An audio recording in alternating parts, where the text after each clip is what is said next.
Okay mga lads, so welcome back to another content and isang malaking shoutouts nga pala kay Kaalaman. Kasi palagay ko, nag-viral to dahil sa kanya. Mahal naman talaga kasi yung ngipin ni Ora, okay? So si Kaalaman, 4 hours ago, kinall out niya si Ora, okay? Ayan.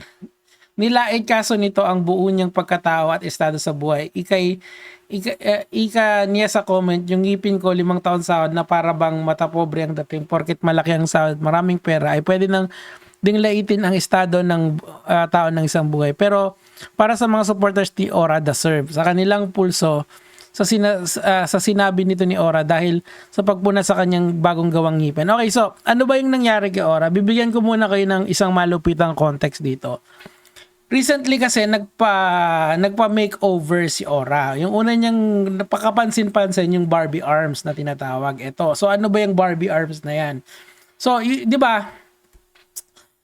Tingnan niyo yung dating arms ni Ora, 'di ba? Muscular siya. Tapos lalaking-lalaki talaga.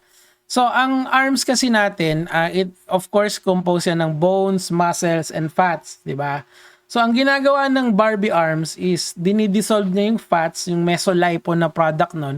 At saka meron siyang certain chemicals that will weaken the muscle. So, ang mangyayari sa kanya, iimpis talaga siya. Quite literally, ganun yung ginagawa niya. So, kung kikita nyo dito, napaka-muscular niya. Pagdating dito, wala na. So, it weakens the muscle but it makes it aesthetically pleasing kasi parang Barbie yung arms mo. Di ba? Yung manipis lang. So, pag tinignan mo yung arms ni Andrea Brillantes, ganyan-ganyan din yung ngayon niya at saka yung papakita ko sa inyo para lang may mas maayos kayong context dito sa usapin na to. Kasi talagang sakripisyo yan, tiis ganda, literal yan. Ay, Denmark. Teka, Andrea Brillantes. Okay, yan. So, pagka pumunta kayo dito, galing nga eh. Alam nyo, weird talaga buhay ng mga artista. So, so this was in 2020. Tignan nyo yung arms niya. Banda kami ng hinahanap mo. Meron pang onting fats. Onti lang naman, pero manipis pa rin. Pero tingnan nyo ngayon. You liking this song so far? If so, this opportunity. Sobrang nipis na, no? Para na siyang yung arms ng mga K-pop idols, di ba? So, ang point niyan kasi, kaya naggaganyan yung mga EA ngayon is because para mas manipis yung arms nila. Yun yung aesthetic para sa kanila. Now, para sa akin, I would really love it to be more natural looking. And kay Ora, ganun din yung ginawa niya. From a very muscular individual, naging manipis yung katawan niya. Now, yan yung sa katawan niya. And I've read doon sa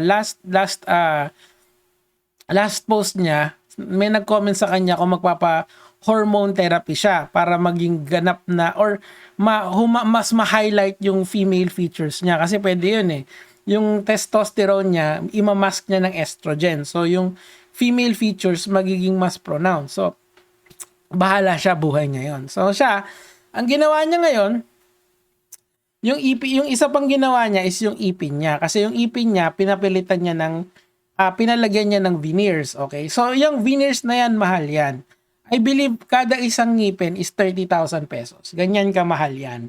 Ngayon, kung may pangsunog ka naman, okay lang naman. Kaso, of course, nasa internet kasi si Ora. Of course, ako, ang una kong hin-highlight dyan, at least yung medyo positive. Kasi sabi ng mga netizens, eto, naalala ko, ako yung nag-ano dyan eh. Nabasa ko na yung about sa mouthpiece, pero ayoko namang i-highlight yun. Kasi syempre, gusto ko at least kung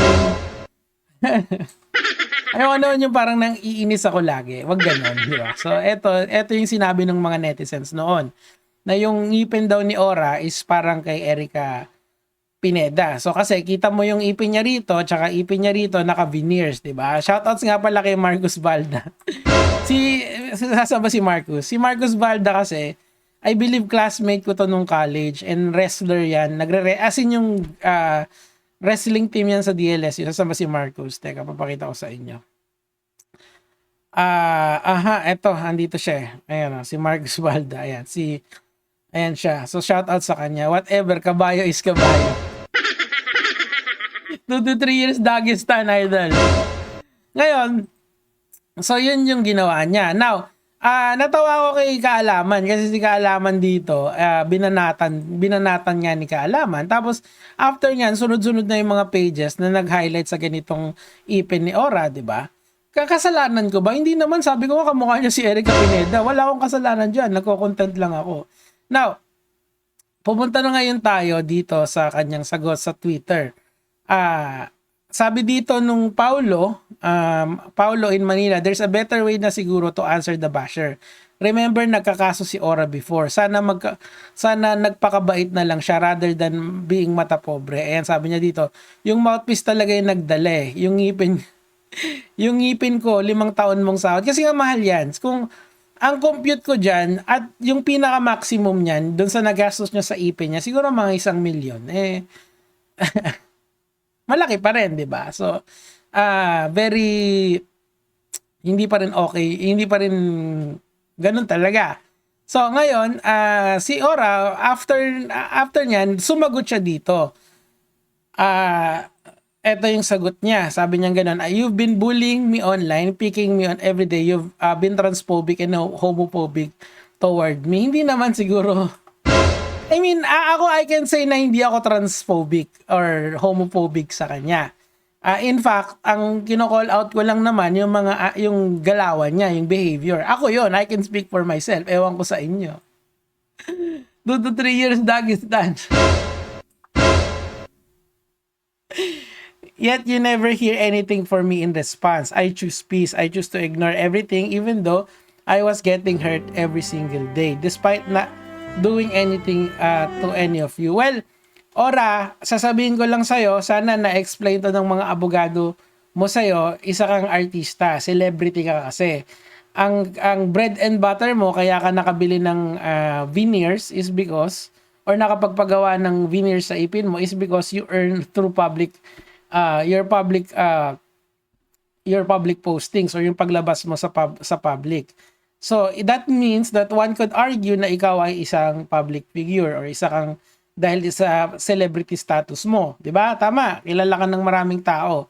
Now, given that, Oras, dapat alam mo na you cannot be balat sibuya sa mga ganito. Like, ito lang ang sasabihin ko sa inyo. Ako, araw-araw akong binabanatan ng iba't ibang vloggers, ng iba't ibang commentators, ng iba't ibang trolls sa mga pages ko.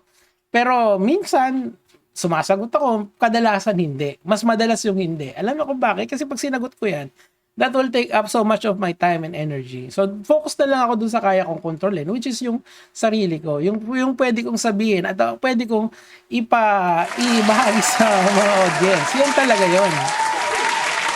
Kasi sabi ko nga sa inyo, minsan papatol ka, paminsan lang naman. Pero pag nasa scale ka na kasi ni Ora, like masasabi ko lang kung ano yung kasikatan niya, siguro mga 2% lang ako nun.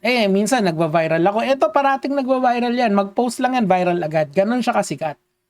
'Di ba? So, and then yung mga kaibigan niya pa, yung circle niya pa, puro sikat. 'Di ba? Sa amin naman walang ganon . Sino ba kaibigan ko? Si Comic, si Fiscal, tsaka si Melo, 'di ba? Hindi naman din parating nagva-viral yung mga yon. Pero, I'm just saying sa inyo na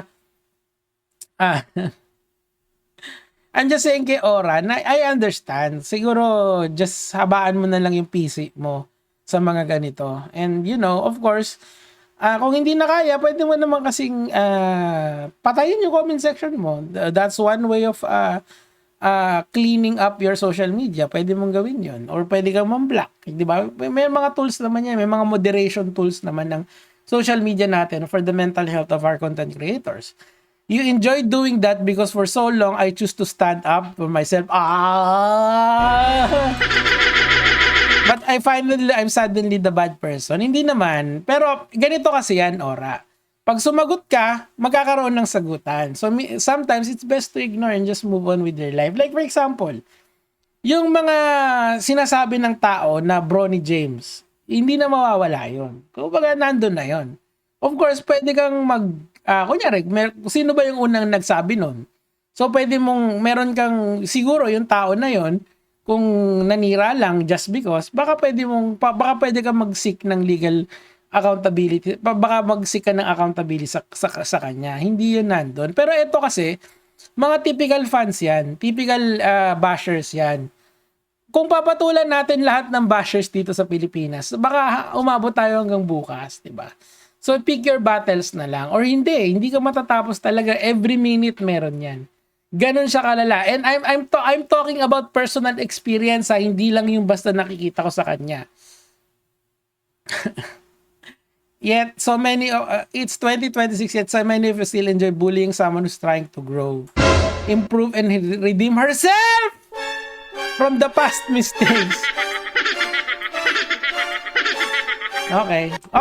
Wala, yun yung ano niya, pronouns niya eh. Okay, wala namang problema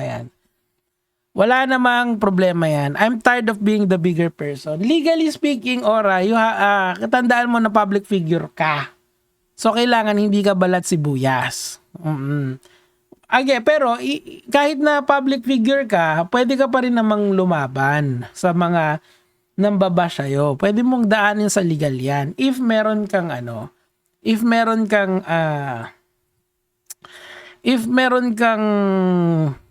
gustong patunayan, pwede naman yon. Yung pagiging public figure, hindi naman din absolute yan. Meron din limitations yung mga yan. Okay? Okay ba yun, Ora? This year, I'm focusing on myself and my transitioning era.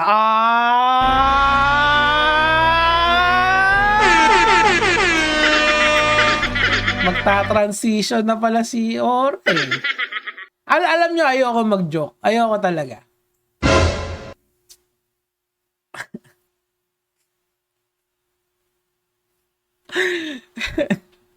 Alam mo yung parang may tao sa likod ko. Parang na sinasabi niya doon, Nico David, say it.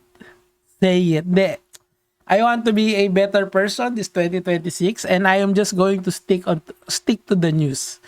I promise myself that I will no longer give transphobes the freedom to bully me. One thing I should have done sooner was to be meaner to those transphobes. I don't care anymore. I will stand for myself this time. Ora, sigurado ko naman hindi ka na mag-aalburuto kasi nabawasan na yung strength mo dahil nagpa-Barbie arms ka eh. 'Di ba? Yun yung isang drawback nun. Hihina yung muscles mo because of pinaimpis mo siya. Pero good luck sa'yo, Ora. Sa iyong transition to humanity. So, kayo na lang bahala sa comment section yung mga gusto kong sabihin na hindi ko na pwedeng sabihin dahil mabait na tao na ako. Joke lang, hindi pa rin. Kayo na lang ang bahala. Pero good luck sa kanya kasi magta-transition na nga daw siya. Anyway, yun lang naman po yung sa akin for today. Gege mga lods.